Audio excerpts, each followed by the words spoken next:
안녕하세요. 광록유 변호사입니다. 많이들 오해하시는 게 양육권은 무조건 엄마한테 유리한 게 아니에요? 라고 생각들 하시는데요. 절대 그렇지 않습니다. 오늘 이 영상만 보시면 아빠도 양육권 확보하시는데 문제 없으니까요. 이혼을 준비하시면서 아이 때문에 고민 중이시라면 오늘 영상 꼭 끝까지 다 시청해 주시기를 바랍니다. 우리 법원이 양육권자를 정할 때 가장 중요하게 생각하는 것은 바로 자녀의 복리입니다. 이게 무슨 말이냐 하면요. 우리 아이가 누구랑 함께 살 때 가장 안정적인지, 가장 행복한지 이런 것들을 중시한다는 거예요. 간혹가다 어떤 분들이 오셔서 엄마가 바람을 폈는데요? 그런데도 양육권자로 지정될 수 있다고요? 라고 물어보시는데요. 네, 부부 간의 문제와 부모 자식 간의 문제는 저희가 개별적으로 보는 것이 일관된 법원의 태도이기 때문에 이혼하는데 누가 규칙 사유가 있는지는 양육권자 지정하는 거하고는 또 별개의 문제입니다. 그렇기 때문에 저희가 이 양육권자를 확보하기 위해서는 자녀의 복리에 내가 더 좋아, 이거를 법원에 바로 보여주는 것이 가장 중요한 건데요. 그럼 어떻게 하면 아빠가 더 아이의 양육에 적합하다고 보여질 수 있을까? 재판부가 그렇게 판단을 할까를 좀 저희가 이야기를 해보면, 아이가 어릴수록 실질적으로 법원이 엄마한테 양육권을 줍니다. 왜 그러하냐면 확실히 엄마랑 보내는 시간이 많죠. 엄마가 밥을 먹이고 엄마랑 뭔가 씻는 시간도 많고, 그렇기 때문에 애착 관계가 아무래도 엄마랑 더 잘 형성이 됩니다. 아빠는 회사 일도 바쁘고 뭐 이것저것 아무래도 엄마보다 육아 타임이 적기 때문에 아빠보다 엄마하고 아이가 좀 더 편안하게 지낼 수 있다고 판단을 하는 거죠. 좀 더 안정적일 수 있다고 보는 건데요. 그래서 양육권자를 갖고 오고 싶은 아빠는 이 아이와 나도 엄마 못지않은 편안한 양육 상태를 형성할 수 있다는 것을 보여주면 됩니다. 여기서 저희가 제일 중요하게 쓰이는 말이 바로 사실상 양육 상태라는 건데요. 법원은 그래 알겠어, 부부가 이혼할 거야. 근데 사이가 안 좋아진 이후부터 또는 그 무렵부터 사실상 아이가 누구랑 더 많이 생활을 했니? 할머니가 봤니? 엄마가 봤니? 이런 것들을 굉장히 중요하게 봅니다. 또 이혼 과정에서 집 나가시는 경우도 있거든요.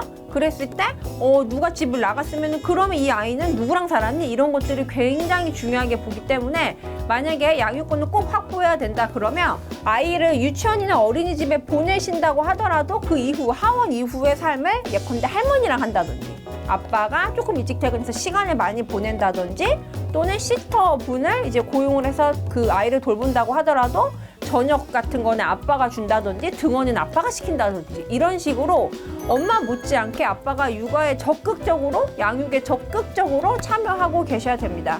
그리고 특히 그 엄마들이 아이를 데리고 이제 집을 나가시는 경우가 있어요. 이럴 때는 이거를 절대 제지가 돼야 됩니다. 왜냐면 일단 엄마가 아이를 데리고 집 밖으로 나가버리면 아빠하고 아이 관계는 단절돼 버리기 때문에 법원에서는 사실상 양육 상태가 엄마랑 이미 형성되어 있으니 아빠보다는 그래도 아이가 기존에 살던 사람과 같은 환경에서 사는 게 좋죠, 이렇게 보기 때문에 만약에 아내가 우리 잠시 별거 해 이걸 원하신다고 하더라도, 그렇지만 아이는 내가 집에서 데리고 있을 거야를 강력하게 어필을 하시고 아이를 엄마와 함께 나가는 일이 없도록 하셔야 됩니다.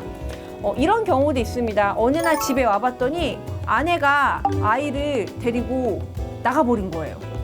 그랬을 때 어떤 분들은 고민을 하세요.